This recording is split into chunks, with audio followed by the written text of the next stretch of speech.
Shalin sigang bisal bekas sak hamnogo thimani babul das mungi khoroksa borok apati mungna tuino thunya nogni borok sak hamnogni sak nainerun phajing koksil chamurumani paithago apati mungna tui khukengkha bisal bekas sak hamnogni health officer Dr. Arjit Sinha Party mungnate thwinani nongni bororo koksilsa mungrumani chaya injection rumani bagino asha khamia thwimani henai abona tuina bakhakse health officer shaka laithane 1 August horo babul das no rumani bagai bishalgor bakhakse shakhamnogo tuboi phaimani henai shakhamnogo tubi asini shokango hati barsha romai khamia klaijak tongmani aboni aglo bishalgorni private doctor no funukmani yagoloshi shakhamnogo tubu zakha henai babul das kahamke breathing na harimani henai Abon bagai lumani te langmana soi manya ongmani bagai bishalgor bakhaksu shakhamnogo pulano nebulizer rezakha hanai abon eglo kishamisa stable ongmani yagolo babuldasni skin test rok khlainani bagai chef shap na harsagai tongmani sorabo bini shakbele hamya ongmani bagai agortala jibi shakhamnogo refer khlaisangmani hanai jibi shakhamnogo tulangai tongmani sorabo na theka babuldas bora bishalgor bakhaksini bakhakte musa injection usage hani shaka Dr. Arjit Sinha আমাদের এই হাসপাতালে মিশাগড় sub divisional হাসপাতালে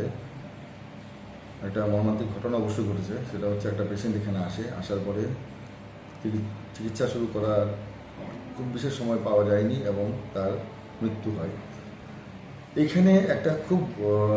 ভুল information বা একটা ভুল message গেছে সমাজের কাছে যে ভুল ইনজেকশনের দেওয়ার দরুন পেশেন্টটা মারা যায় ঘটনা হচ্ছে এই পেশেন্টকে নিয়ে আসা হয় রাত্রি 8:45টার সময় আমাদের হাসপাতালে এই পেশেন্টের জ্বর ছিল রোগীর 7 দিন ধরে জ্বর বাইরে কোথাও প্রাইভেটলি দেখাতে যায় সঙ্গে বাড়ির কোনো লোক ছিল না শুধু একজন অটো ড্রাইভার নিয়ে এসেছিল বাইরে কোনো প্রাইভেট ডাক্তারকে দেখানোর পরে ওনার ডাক্তারবাবুর মনে হয়েছে যে ওকে ভর্তি থাকা দরকার আমাদের হাসপাতালে পাঠিয়ে দেয় আমাদের অন ডিউটি মেডিকেল অফিসার তিনি ছিলেন উনি দেখেন রোগীটাকে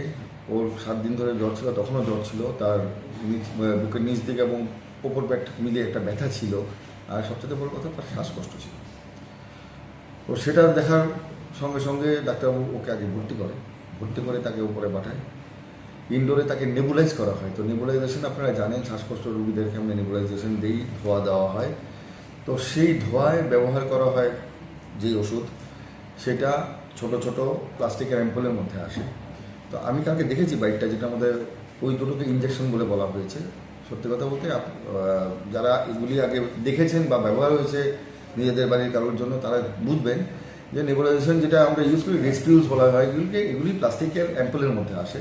তো সেগুলি ওই ধোয়ার মেশিনের মধ্যে দেওয়া হয় দিয়ে পেশেন্টকে ধোয়া দেওয়া হয়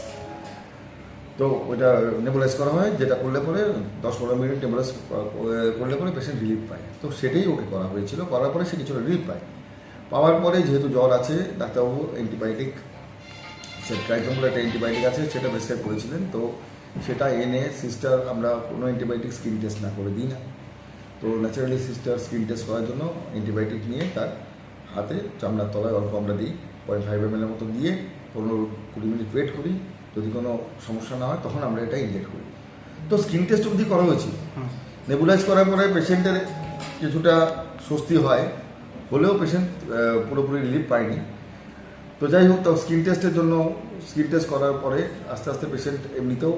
পেশেন্টের জেনারেল কন্ডিশন ভালো ছিল না তো পেশেন্ট আস্তে আস্তে ডিটোরিয়েট করতে থাকে স্কিন টেস্ট দিয়ে আর অ্যান্টিবায়োটিক ইনজেকশন দেওয়াই যায়নি আমরা যেটা স্কিন টেস্ট করার জন্য যেটা দেওয়া হয় সেটাতে কোনোদিন কোনো পেশেন্টের মৃত্যু হয় না কারণ নামটাই হচ্ছে স্কিন টেস্ট যে কোনো একটা ইনজেকশন যখন আমরা পুশ করবো একটা পেশেন্টকে এর আগে আমরা টেস্ট করবো সেই টেস্টিংয়ের ডোজটা এতটাই